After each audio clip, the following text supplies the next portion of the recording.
SharePoint lists are the most common business data source for Power Apps.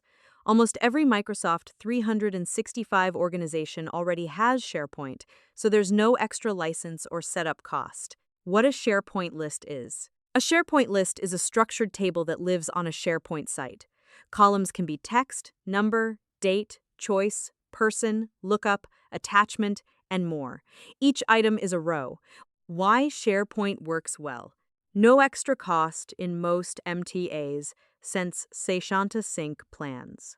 Per list and per item permissions better than Excel. Versioning is built in. You can see who changed what and when. Real-time collaboration. Multiple users edit without conflict. Attachments are easy. A list item can carry files. Connecting a SharePoint list. Create the list on your SharePoint site first. In Power Apps, add data SharePoint. Pick the site, then the list. Use the list name as a data source. Gallery 1. Items equals SortByColumns requests.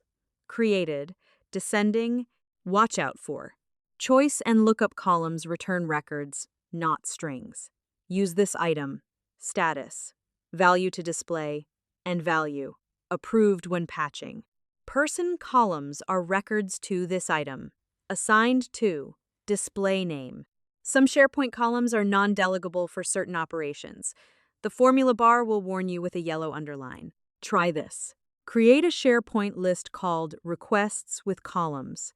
Title text, type, choice, leave, expense, IT, status, choice, draft, submitted, approved, rejected, submitted by person, amount, number.